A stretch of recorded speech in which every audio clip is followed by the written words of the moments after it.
Olá, gente. Tudo bem? Sejam bem-vindos ao podcast Gestão em Ação da Uninasal Maracanaú. Hoje nós estamos recebendo como convidada a Lia Kinderé da Sucre para a gente conversar um pouco, bater um papo sobre empreendedorismo feminino.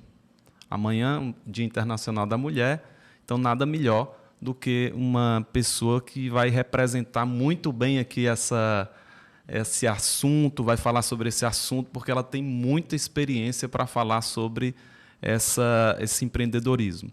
Então, Lia, seja bem-vinda aqui. Obrigada, Leonardo. Desde já Prazer agradeço. estar aqui. Eu que agradeço a oportunidade. Você nos ensinar aqui bastante sobre empreendedorismo. A gente sabe o quanto você já vem trabalhando com isso. Então, para começar, eu gostaria que você falasse um pouco sobre a Sucre, né? Então, como foi que surgiu a ideia de você começar esse negócio? Quando é que foi fundada? Quais são os produtos que vocês trabalham? Vamos lá. Contar um pouquinho sobre isso. Contar um pouco da história, né? A Sucre, na verdade, nasceu na cozinha da minha casa. Eu sou filha de empreendedor, meu pai é industrial hoje, mas tem uma veia do empreendedorismo muito forte. E a minha mãe é artista plástica. Então, misturou um pouquinho aí do empreendedorismo, da arte, né? E estou aqui, né, com essa mistura de um pouquinho de cada coisa. Mas eu tinha na minha cabeça sempre que eu tinha que fazer algo que me fizesse pular da cama todos os dias para trabalhar. Isso me foi ensinado pelo meu pai, que na época que eu fui fazer vestibular, ele falava muito isso: você tem que fazer alguma coisa que te faça pular da cama. Eu não sabia muito bem o que era. E fui fazer direito, porque ele dizia, você fala bem em público, Eu liderava um projeto social, eu era coordenadora geral de um projeto social, Sonhar Acordado, que liderava 500 jovens voluntários. Então, eu estava em cima de um palco, eu falava para 500 jovens, eu juntava, agregava, e ele achava que eu tinha essa tendência ao Isso direito. Na época do colégio. Do colégio, já. Na liderança já vinha de lá. Exatamente. Esse perfil mais de fazedora, né? Que eu acho que tem muito a ver com o empreendedorismo. Eu sempre fiz algo, né? O empreendedorismo ele é algo muito natural na minha vida. Aos 16 anos, eu pintava tecido, eu vendia como canga de praia, eu já fiz bijuteria, eu já tive uma fabriqueta de velas artesanais, sempre muito voltado para essa coisa do trabalho manual, né? Influenciado pela minha mãe, que é artista plástica. E aí eu cresci, fui para o direito, mas o direito não me fazia pular da cama todos os dias. Então, eu ficava sempre com aquela orelha em pé, né? O que é que vai me fazer pular da cama? O que é que vai me fazer pular da cama? E eu tive a influência da tia Agnete, uma tia-avó, que ficava muito comigo e com os meus irmãos quando os meus pais viajavam, e ela era uma confeiteira de mão cheia. Então, a minha diversão à tarde era ir para a cozinha com ela. Só que quando eu fiz vestibular, essa realidade da gastronomia não existia. Já entregando um pouco da minha idade, né? Porque já existem muitas faculdades maravilhosas de gastronomia aqui no Ceará, mas a profissão não era difundida e eu achava que aquilo era um hobby, nunca achava que aquilo podia ser, de fato, uma opção de trabalho. E aí eu fui fazer o direito, e aí, durante a faculdade de direito, eu fui convidada para trabalhar no buffet da minha cunhada. Minha cunhada tinha um buffet de festas infantis e eu fui trabalhar com ela. E, naturalmente, eu voltei o meu olhar para a cozinha, porque era algo que eu entendia, que eu gostava.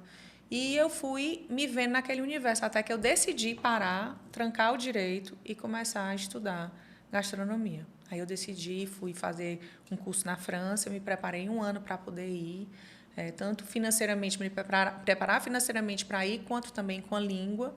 E quando eu voltei, eu disse, bom, agora eu vou trabalhar por conta própria. Então, dentro da cozinha da minha casa, eu comecei a fazer as tortas, os bolos, os salgados, e eu comecei a vender pelo Orkut na época, né? Mas, assim, aquela escola famosa, né, que você foi fazer, né? A Le Cordon Bleu, né? Exato, Certo. Então, você foi logo para um nível bem... Quando eu decidi trancar o direito, eu pensei, bom, se eu vou fazer esse movimento, que é um movimento muito importante, né, na minha vida profissional, eu tenho que escolher o melhor. Então, onde é que está o melhor? Né? E aí, por isso eu disse que eu passei 1 ano me preparando, porque tem o custo de vida, tem o custo da escola, né? Então, eu passei 1 ano assim vivendo na preparação mesmo, juntando dinheiro e, obviamente, eu tive o apoio do meu pai, né? Mas eu fiz esse esforço de fato, conseguir ir. Então, eu passei 1 ano em preparação. E, depois que eu voltei, eu continuei o direito, porque como eu entendia que era importante eu ter um ensino superior, eu disse, não, eu vou continuar o direito para poder eu fazer as duas coisas aqui, conciliando até quando eu conseguir, né? E, de fato, me formei em direito. Anos depois, mas me formei. E aí também foi uma outra oportunidade que eu tive, porque a partir da educação, né, a partir do movimento de poder fazer um MBA e entender que eu precisava, agora não mais como confeiteira, como cozinheira, né, como chefe, mas como empresária, a partir do momento que a Sucre começou a crescer, eu entendi que eu precisava estudar. E aí eu fui e fiz um MBA na Dom Cabral, que foi um MBA que me deu ferramentas para estar onde eu estou hoje. Mas a Sucre nasceu na cozinha de casa e a intenção foi ser uma confeitaria. Na verdade, eu não fiz um business plan, não fiz um planejamento de 5 anos para frente. Não, eu fui vivendo aquilo que eu entendia que era o que me fazia pular da cama para trabalhar e eu fui, e aquilo tudo foi acontecendo, né? Até que eu abri a Sucre de fato em 2007. Era um pequeno café dentro de uma loja de presentes e eram 3 mesinhas só. Eu fazia tudo na minha casa, levava todos os dias para lá. E aí foi crescendo e hoje nós somos uma indústria, né, formada 65% por mulheres. Temos o propósito de apoiar e transformar a vida de mães e apoiar nas vulnerabilidades. E produzimos snacks doces e salgados. Estamos aqui em Maracanaú com uma planta fabril e estamos aí em mais de 500 pontos de venda no Nordeste e no Sudeste.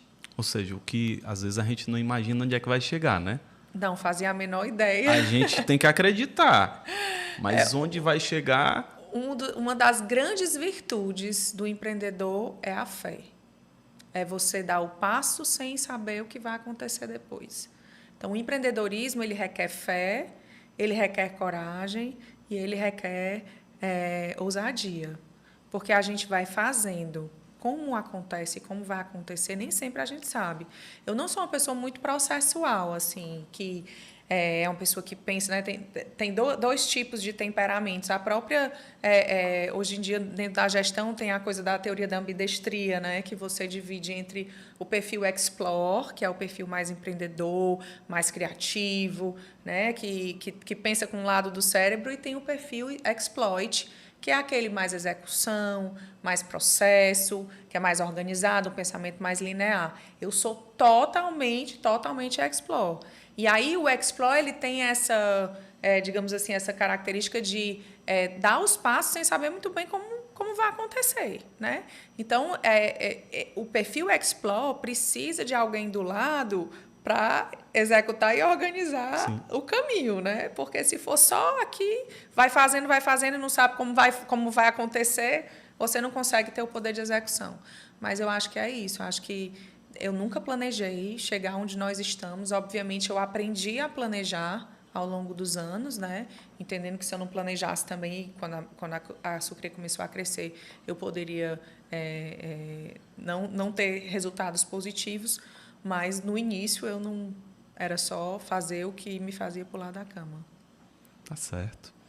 Bem, a gente dá aula de empreendedorismo, de inovação e tudo, mas eu confesso que, quando eu peguei esse tema que me foi sugerido, até pelo Oswaldo também, e aí eu fui dar uma pesquisadinha para a gente, né, conversar um pouco melhor sobre empreendedorismo feminino. Então, segundo a FIA Business School, o empreendedorismo feminino é o movimento que reúne negócios idealizados e comandados por uma ou mais mulheres, assim como a atuação profissional com postura focada na determinação, coragem e inovação. Além disso, pode-se afirmar que representa a quebra de paradigmas quanto à capacidade da liderança da mulher. O que você considera como empreendedorismo feminino e como romper esse paradigma da liderança empreendedora da mulher? Eu acho que esse paradigma ele vem de uma construção de sociedade que traz essa questão da mulher dentro do mercado de trabalho. E eu acho que inserir a mulher no mercado de trabalho, entendendo que a mulher tem essa capacidade de equilibrar muitos pratos ao mesmo tempo, porque é isso que a gente faz no nosso dia a dia, né? A gente se divide entre os filhos, entre o trabalho, entre ser mulher, ser esposa, entre o cuidar da casa, né? Então, são muitos pratos que a gente equilibra, mas a gente tem condições de equilibrar, porque nós somos forjadas para isso, né? Se você pensar lá no tempo das cavernas, quando você tinha a realidade das cavernas em que o homem saía para caçar e a mulher ficava dentro da caverna, cuidando dos filhos, fazendo a comida e, ao mesmo tempo, cuidando para que nenhum bicho entrasse dentro da caverna. Eu estou fazendo uma alusão bem só para ilustrar mesmo. Você já via a mulher fazendo muitas coisas ao mesmo tempo e o homem muito focado em uma coisa só, que era trazer a caça para casa, né? Trazer o alimento, o sustento para casa. Então, isso é uma construção de sociedade que foi e vem de muitos anos e que é muito difícil desconstruir, né? Existem muitas discussões a respeito disso, dessa sociedade patriarcal e tal, mas eu tenho sempre uma postura de entender que, dentro da liderança feminina, nós reunimos essa possibilidade de abraçar muitas coisas e ter o compromisso muito forte com todas essas coisas, né? A mulher, quando você transforma a vida da mulher, você necessariamente transforma a vida dos filhos. Então, você tem esse impacto direto na família. Então, falar sobre o empreendedorismo feminino é falar sobre dar voz a esse perfil de pessoas que têm condição de realizar e muito, né? E aí, o que a gente faz dentro da Sucre? Nós somos uma empresa que, em sua maioria, é formada por mulheres. Nós temos homens incríveis que vivem o propósito de impactar as famílias, porque quando a gente fala que a gente quer transformar a vida das mães, na verdade, o que a gente quer é transformar a sociedade. E por que as mães? Porque é isso, quando você transforma a vida da mãe, você garante que a vida do filho vai ser transformada. Então, em consequência, a sociedade é assim, é como uma pirâmide, né? Então, quando a gente tem esse perfil equilibrado de mulheres com os homens, e essa junção é uma junção muito poderosa, quando os homens entendem que eles podem impactar a sociedade dessa forma, a gente tem essa junção poderosa que dá muito resultado. E aí, quando você olha para dentro da Sucre, você diz, por quê que você tem, por exemplo, as vagas que prioritariamente são de mães? Quando a gente abre um processo seletivo, quem tem mais relevância no processo seletivo, além, obviamente, das capacidades técnicas e também do perfil de fit cultural, porque é muito importante hoje, né? Além de tudo isso, a relevância é a mulher mãe. Então, a gente entende que é importante a gente dar oportunidade de espaço no mercado de trabalho para essas pessoas que, muitas vezes, são marginalizadas, e no sentido de que, eu escutei uma vez uma frase, uma pessoa do varejo me disse, o varejo corre das mães, porque mãe dá trabalho, porque o filho adoece, porque tem que dar atenção ao filho, porque muitas vezes engravida, e aí quando engravida, passa ali 4 meses, tem que afastar. Então, é isso, assim, aí quebra o processo. Então, o mercado, naturalmente, ele não contrata mães.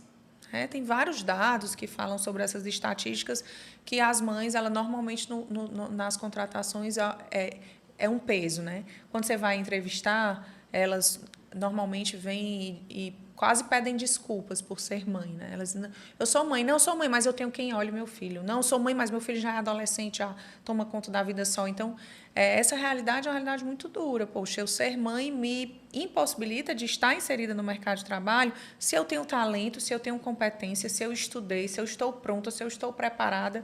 Isso não poderia ser um limitante, né? Então, a gente dá voz a essas mulheres e constrói grandes coisas através dessa realidade, né? E dessa mulher que tem essa capacidade de fazer muitas coisas ao mesmo tempo. E muitas delas, inclusive, atrasam a vida profissional em virtude da maternidade, né? Então, inclusive, essa era uma pergunta que eu ia fazer para você, sobre o propósito da empresa, né? Como foi que surgiu essa decisão? Em que ponto você disse assim, eu tenho que dar atenção às mães? Eu vou contar. Quando eu tinha 12, 13 anos de idade, 12, 13 anos, eu entrei para uma comunidade católica, um Novo Caminho. E essa comunidade era um grupo de oração de jovens. E eu comecei a ir frequentemente, todas as semanas, e eu comecei a servir nessa comunidade.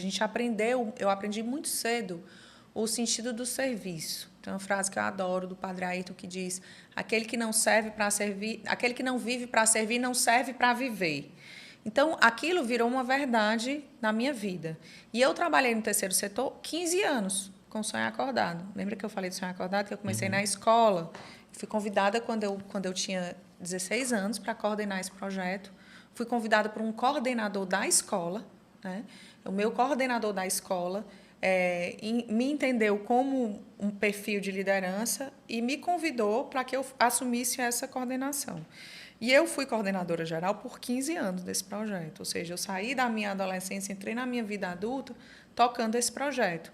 E aí, quando eu comecei a trabalhar com a Sucre, começou a ficar muito difícil eu conciliar, porque o projeto, querendo ou não, dependia muito de mim. E eu tive que desgarrar para poder tocar minha vida profissional e tocar o que ia, de fato, me sustentar, me dar o meu sustento e tal. Então, eu fiz esse movimento.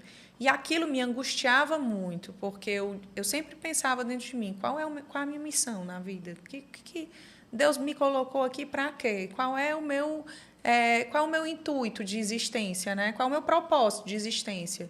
E aí eu fazia algumas ações pontuais. Por exemplo, eu fazia um sopão todas as quartas-feiras. Eu fazia um sopão lá na loja da Sucre, no Nunes Valente, e eu saía para o centro, ali para a frente da Cal, em Fortaleza, e eu ia distribuir o sopão para os moradores de rua. Eu fiz isso durante algum tempo.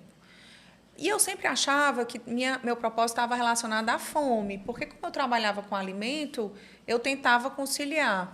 E aí eu fiz uma vez uma viagem, em 2018, mais ou menos, para os Estados Unidos, e eu adoro ir para supermercado. Uma das coisas que eu mais gosto de fazer é ir para o mercado, porque me deixa uma tarde inteira que eu vou ficar sozinha lá, eu prefiro ficar até só para não achar que estou incomodando ninguém.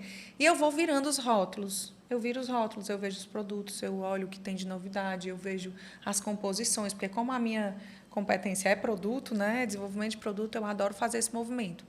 E aí eu comecei a virar os rótulos e eu comecei no Whole Foods, né, que é uma rede de supermercado que tem essa pegada bem de responsabilidade social e tal, né, da alimentação mais saudável. E eu comecei a ver um símbolo, uma letra B nos rótulos. E eu dizia assim, o que é esse B? O que é esse B? Aí eu dei um Google e eu encontrei que é uma certificação para empresas que geram impacto social positivo. E eu disse assim, o que é esse tipo de empresa? E aí eu achava que eram ONGs, organizações, e aí eu comecei a mergulhar nesse tema. Eu disse, quer dizer que eu posso ter uma empresa que tem como fim o lucro, mas que ela pode gerar impacto social positivo? Meu Deus, isso é o sonho. Para quem entende o sentido do serviço, isso é um sonho de consumo. Eu disse, eu quero que a Sucre seja isso.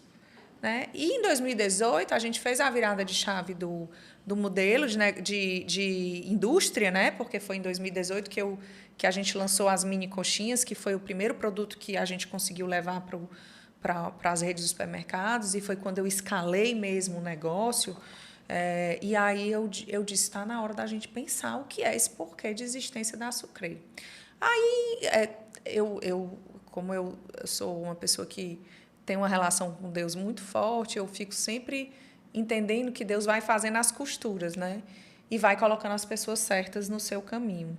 E aí, nesse caminho, e muito deusidenciamente, né? Vamos usar assim para não dizer coincidentemente, mas por uma deusidência, a Ticiana Rolim, que é hoje uma pessoa muito forte aqui no mercado do Ceará e a nível Brasil e mundial já, nessa área de impacto social, ela estava na mesma viagem que eu, porque ela era mãe de uma colega da Rafa, minha filha, e era uma viagem de filhas e mães para que as filhas iam dançar nos Estados Unidos.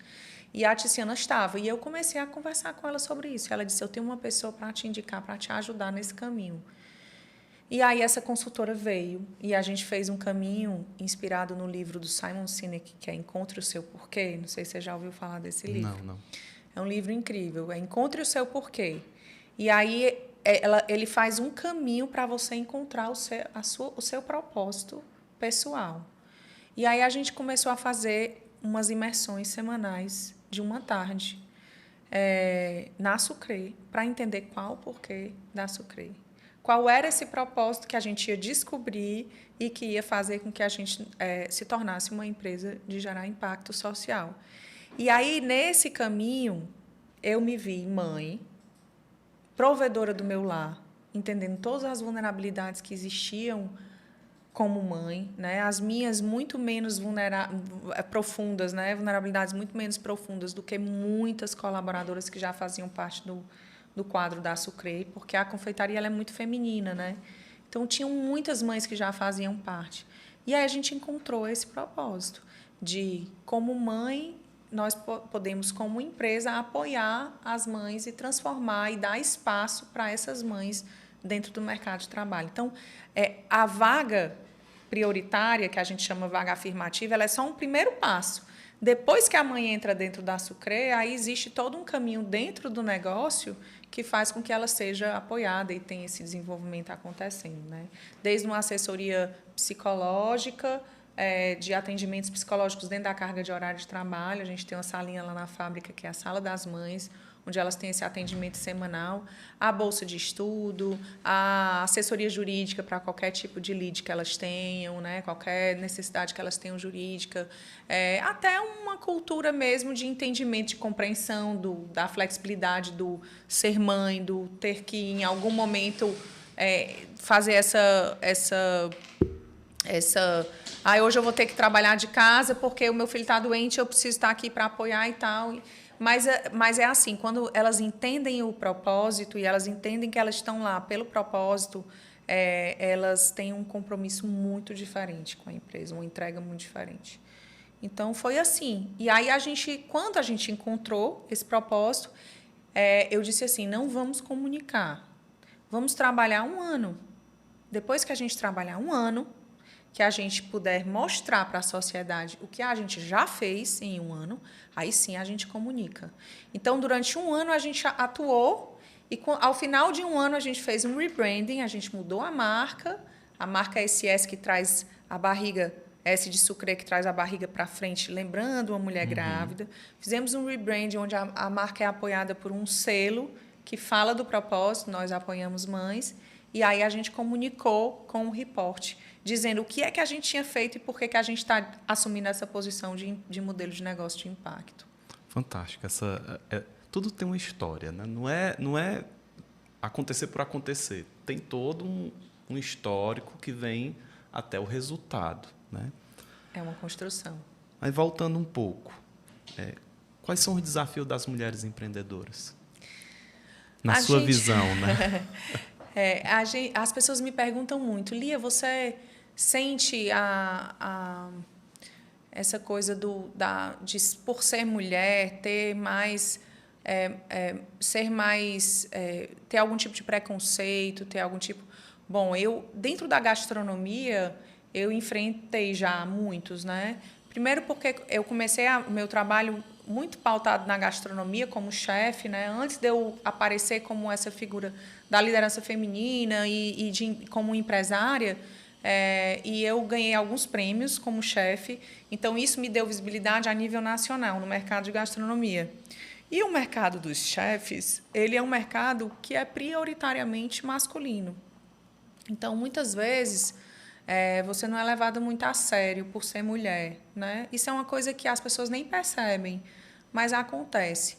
Dentro do mercado de empreendedorismo, eu não consigo contar nenhuma história que eu tenha tido o meu lugar de empreendedora, digamos assim, desmerecido ou desvalorizado por eu ser mulher. Mas eu sinto que a gente, como empreendedora, é como se a gente precisasse provar que nós podemos. Mas assim, eu não consigo mensurar nenhum fato que tenha acontecido que eu diga assim, isso aconteceu porque eu sou mulher. Eu também não sou uma pessoa que se prende muito a esse detalhe do isso aqui aconteceu porque eu sou... Não, eu faço acreditando que vai acontecer. Eu sempre olho o copo meio cheio. Eu não sou aquela pessoa que vê as coisas ruins, eu sempre acho que eu estou exatamente onde Deus quer que eu esteja. Então, se eu recebo um não, eu vou fazer, a partir daquele não, eu vou fazer o meu melhor para poder dar um resultado. E eu acho que tem um temperamento que é assim, eu tenho um sonho, se não dá certo, eu sonho outro sonho, né? o chora e passa o pó, que é como a tia Helena, que é a fundadora da comunidade que eu faço parte do Novo Caminho, ela fala, chora e passa o pó, chora e passa o pó, e vai para frente. É isso, e vai e olha para o outro lado e vê o que a partir daquilo vai se desenhar. Toda crise tem uma oportunidade. Pronto, era o que eu ia dizer. Pelo que você já vem contando até agora, você aproveitou as oportunidades, né? Até Soube na aproveitar. crise. Até na crise. A gente tem que estar atento, porque eu gosto de fazer uma analogia, que é quando você está na crise, que você está se afogando aqui, e você está se afogando e você não consegue respirar, né, e tal, e você fica só olhando para cima, tentando respirar. E você esquece de olhar para frente e ver que às vezes a praia está bem ali. É só você dar 2 braçadas e você chega na beira da praia. Mas as pessoas esquecem de olhar o horizonte, né, quando estão na crise. E porque se desesperam e querem só botar a cabeça para respirar. Então, eu gosto de fazer sempre essa analogia. As grandes reviravoltas da Sucre, dentro da minha história, elas aconteceram a partir de uma crise. Então, assim, dizer que eu não tenho medo de crise é hipocrisia. Claro que eu tenho medo de crise, qualquer dificuldade. Ninguém quer viver num ambiente com dificuldade. A gente quer ter bonança, a gente quer ter um ambiente tranquilo. Mas, se a crise vem, a gente tem que olhar e dizer, a partir disso aqui, quais são as oportunidades que eu tenho de fazer diferente do que eu estou fazendo, ou de fazer... Às vezes, é até o que a gente está fazendo, a forma como a gente está fazendo que gera a crise, né? Então, eu acho que a crise ela traz esse ambiente cheio de oportunidades, e a gente tem que estar atento a isso em meio a ela. Agora, dentro da Sucre, você estimula o empreendedorismo com essas mães, com essas mulheres que estão lá nas lideranças dentro da empresa, não é? Sim, eu acho que o espírito empreendedor ele é importante não só para quem tem sua própria empresa, mas para quem está dentro de uma empresa. Ter o espírito empreendedor é ter capacidade de inovar, é poder transformar o ambiente, é poder fazer coisas diferentes, coisas novas. Dentro de uma realidade que você está ali, você sempre pode empreender. Então, esse espírito empreendedor, ele é um perfil que a gente busca na nossa liderança, né? E que a gente incentiva. Porque o empreendedorismo ele não fala só de você abrir um negócio, mas ele é um espírito que traz essa inovação dentro dela, né? Então, é muito importante a gente incentivar esse movimento, não só o feminino, mas como de uma forma geral, né? O espírito empreendedor ele é um espírito de alguém que acredita e faz, e inova, e faz diferente. Então, eu acho que é importante sempre falar de empreendedorismo, mesmo para quem não está abrindo o seu próprio negócio. Porque as pessoas confundem, né? Isso. Confundem que o empreendedorismo, eu sou empreendedora porque eu empreendo um novo negócio, um negócio próprio. Mas não, ter um espírito empreendedor é dentro do seu trabalho, você conseguir fazer as coisas de uma forma ativa, positiva, e construções, e mudanças, e liderar mudanças, e trazer inovação. Isso é ser empreendedor. Conta pra gente um pouco do modelo de negócio da Sucre. Hoje a Sucre é uma indústria, como eu falei, a gente produz snacks doces e salgados, a gente vende nas redes de supermercados, né? Ou seja, a gente atua no mercado B2B, um mercado que a gente está presente nas redes de supermercados do Nordeste e do Sudeste, em São Paulo, né? Principalmente. E nós estamos levando para os nossos clientes a praticidade, né? O nosso atributo de valor é a praticidade. Então, a gente, internamente, a gente tem o propósito de apoiar e transformar a vida de mães, não só das nossas colaboradoras, mas também das nossas clientes, stakeholders, porque o nosso produto resolve muito a vida da consumidora, do consumidor, né? A vida das mães que não tem muito tempo, mas que precisam de coisas práticas e que tem um clean label, né? Os nossos produtos são livres de aditivos químicos, de conservantes, então são produtos do bem. E a gente, então, leva essa realidade de praticidade para elas também. Então, resolve também a vida das mães fora da Sucre, né? E a gente segue, então, esse modelo de negócio de impacto. Internamente, a gente tem um time que a gente trabalha algumas ferramentas de gestão modernas, né? Por exemplo, a gente trabalha com as OKRs, que é um modelo de é uma metodologia de controle de metas e objetivos e resultados chaves, que é um modelo do Google, né? Que nasceu lá na Intel, mas que é o modelo que o Google usa. A gente tem as ferramentas de engajamento, entende o modelo guiado pela cultura, né? E a cultura orientada pelos valores. Então, é um modelo de gestão assim, bem dinâmico e que tem no quadro mais de 60% de mulheres e que tem uma liderança quase que 90% feminina, né? Esse é o modelo que a gente segue atualmente. Acho que foi em 2018 que vocês deram a virada de chave, né? Com esse novo produto que você expandiu o mercado, né? Como é que se dá o processo de inovação dentro da Sucre? Como é que vocês conseguem inovar? A gente tem hoje um time que é um time de P&DI, que é Pesquisa, Desenvolvimento e Inovação. É um time que é formado é como se fosse um squad. São várias pessoas de várias áreas. Eu só tenho uma pessoa que é exclusiva de P&DI, mas as nossas reuniões são formadas por pessoas de várias áreas diferentes, desde a área de operação, como da área de marketing, comercial. E a gente tem reuniões semanais que a gente discute novos produtos, prova, desenvolve.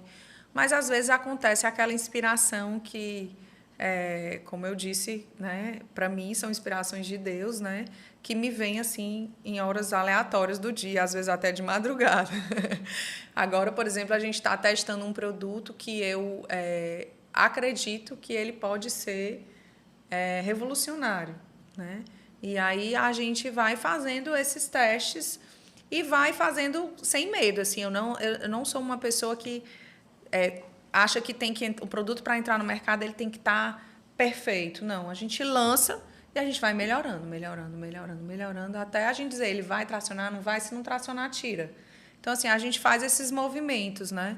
E é isso, assim, são testes e a gente vai rodando os MVPs, né? A gente vai fazendo e vai melhorando, e se não tracionar, tira e volta numa hora, tira numa outra hora. É assim que a gente faz. O processo é interno, ou em alguns momentos você também tem auxílio externo de outras empresas, para alguma consultoria. Sempre o processo de inovação na Sucre é interno. Interno, por enquanto é interno. A gente fez alguns movimentos recentemente com o Senai, né? O Carlos aqui apoiou a gente está com alguns projetos para tocar por lá, mas ainda não concretizou. Mas a gente normalmente faz internamente. Quais são os principais valores da Sucre? Fé em Deus, criatividade, segurança alimentar, responsabilidade social, alegria. Acho que são os principais valores. O que você pode dizer se eu perguntar qual é o impacto da mulher no dia a dia da Sucre?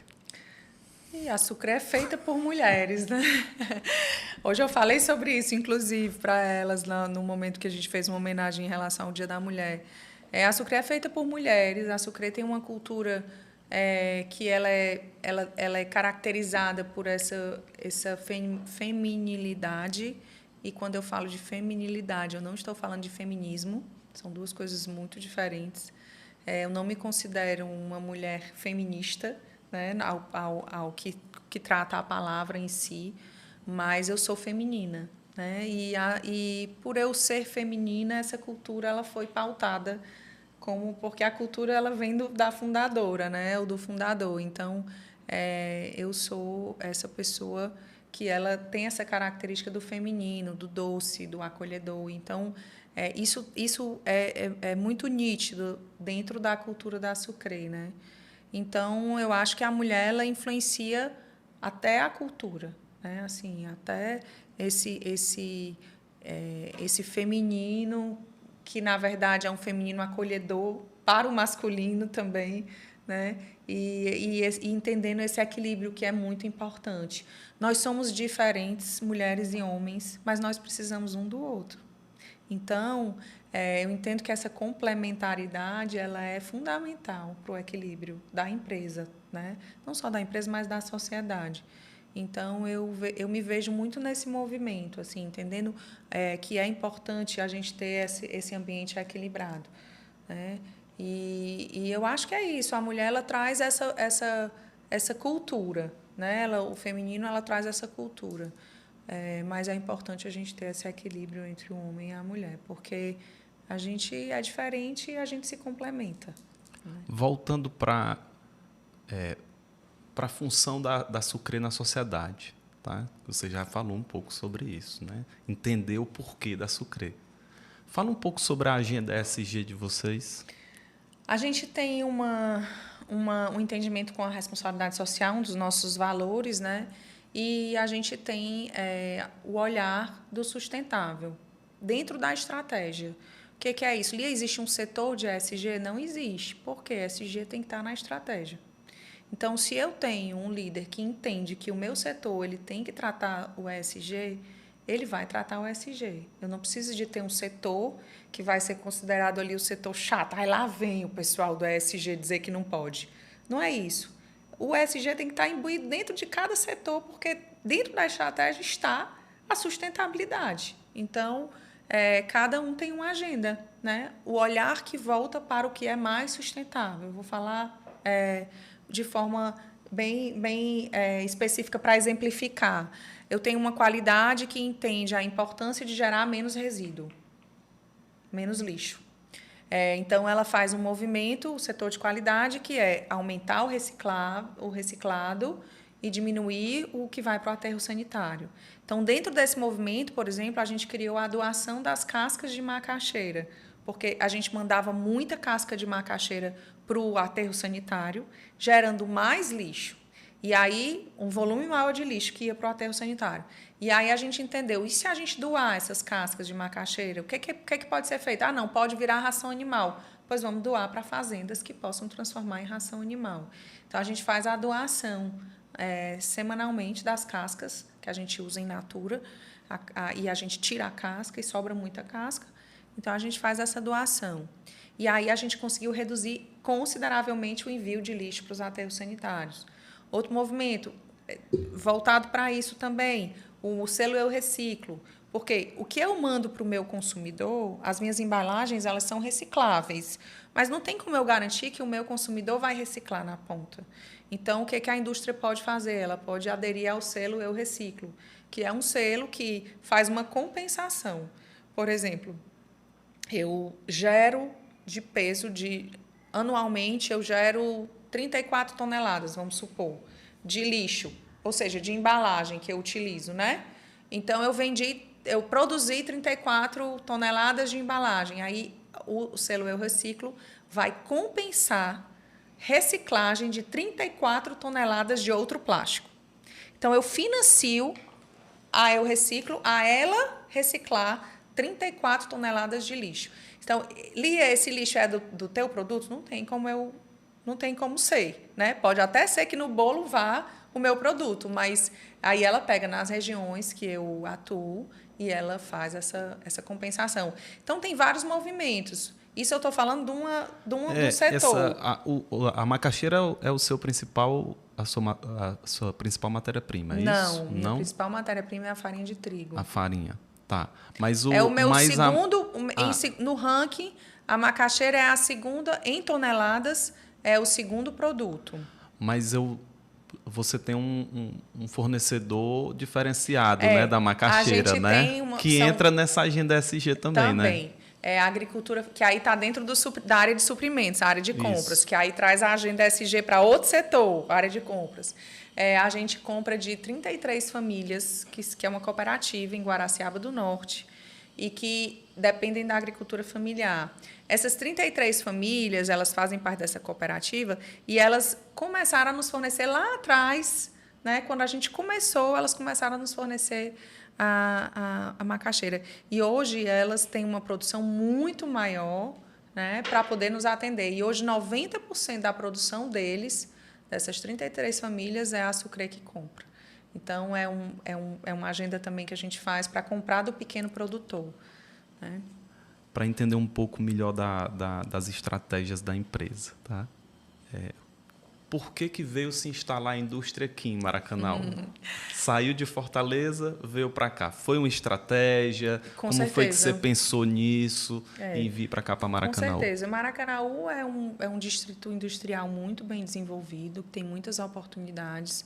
e a gente entende que a gente precisa estar perto das oportunidades e também desse movimento industrial.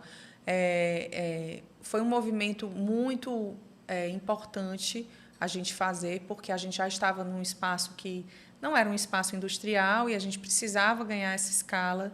A gente estava em Fortaleza e o espaço que a gente estava não tinha mais para onde a gente crescer e a gente entendia que precisava estar logisticamente mais perto também de alguns fornecedores de nossos e a gente, então, veio em busca da prefeitura para fazer esse movimento, né, de vir para cá.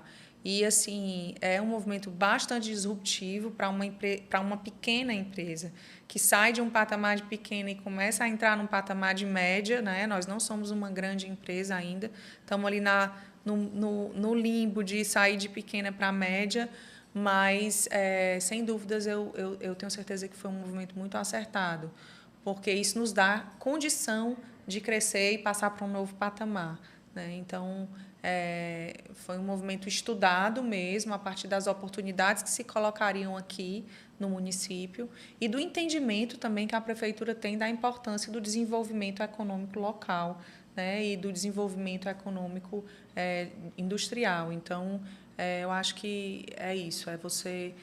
não tem aquele ditado que diz que você quer ser bom, ande com os bons, né? Então, Isso. nós estamos fazendo esse movimento aqui. Tá certo. Quais são as metas agora para 2024? 2024, a gente quer crescer numa expansão territorial de vendas, comercialmente falando. A gente quer incrementar uma nova linha de produção. Hoje, a gente tem 100 quilos-hora de produção e a gente quer ir para 300 quilos-hora de produção. Então, tem esse incremento industrial e a gente quer impactar cada vez mais, né? Estamos aí com a projeção de criação de novas vagas também para que mais mães possam aderir a esse movimento e que possam terem suas vidas impactadas também. Maravilha. Olha, é muito bacana conhecer mais sobre uma empresa que mostra na prática o que é o empreendedorismo feminino. Então, assim, Lia, CEO da Sucre, né, fundadora da Sucre, por favor, fique à vontade para incentivar mais mulheres aí, falar o que você acha que deve ser falado. Eu sempre, quando eu tenho a oportunidade de falar para mulheres, eu digo que é importante a gente buscar aquilo que nos faz feliz. Obviamente, a gente tem que ter a responsabilidade do prover, né? Da capacidade de poder prover para o nosso lar o sustento, mas é importante a gente encontrar os nossos talentos. Há mulheres que têm talento para trabalharem em casa, há mulheres que têm talentos para exercerem a maternidade 100% do seu tempo e há mulheres que têm talento para trabalhar, né? Então, o importante é se conhecer, se autoconhecer e entender aonde é que eu me coloco, né? Onde é que eu preciso me colocar. Muitas vezes é uma questão de necessidade, eu tenho que trabalhar, mas dentro do que eu tenho que trabalhar, o que é que eu tenho talento para fazer? Porque uma vez que a gente encontra o nosso lugar, a gente se torna feliz, né? E a vida não é só pagar contas, a gente precisa ser feliz, né? E a gente passa mais tempo no trabalho do que em casa. Então, se a gente vai escolher trabalhar com algo que seja algo que nos faça felizes, né? Então, não é ser feliz, não quer dizer que não haverão dificuldades, né? Que não haverá crise ou que não haverá preocupação ou estresse. Sempre o ambiente de trabalho ele traz preocupação, ele traz, né, momentos mais difíceis do que outros, mas quando a gente tem certeza de que a gente está fazendo o que a gente sabe fazer melhor, sabendo o que a gente é forte para fazer, a gente passa com mais tranquilidade, mesmo diante das dificuldades. Então, eu acho que é ter coragem de ser o que se gostaria de ser e entender também, se autoconhecer para entender o que é aquilo que vai me fazer ser excelente. Porque quando eu faço algo que eu não sou forte, eu vou ser medíocre. E quando eu faço algo que eu sou forte, que eu tenho talento para fazer, aí eu sou excelente, posso ser excelente. Então, eu acho que é isso. E a gente sendo excelente, é difícil a gente ser triste, né? Então, eu acho que é o caminho da felicidade aí, essa descoberta. Tá certo. Em nome da Uninasal Maracanaú, Agradeço demais por essa aula. Você deu uma aula de gestão aqui. Apesar da gente ter esse tema de empreendedorismo feminino, mas eu tinha certeza que você ia dar uma aula aqui de gestão empresarial, que é uma coisa que a gente tenta passar por nossos alunos em sala de aula, mas nada melhor do que, na prática, uma pessoa que vive isso no dia a dia, passar isso por nossos alunos. Então, Lia, muitíssimo obrigado. Eu sei que você parou o que você estava fazendo, uma pessoa ocupadíssima para vir aqui para bater esse papo. Eu fico muito feliz de poder compartilhar um pouco, né, do meu conhecimento e também da minha experiência para inspirar outras pessoas. Então, eu agradeço demais a oportunidade. E contem comigo. Obrigado.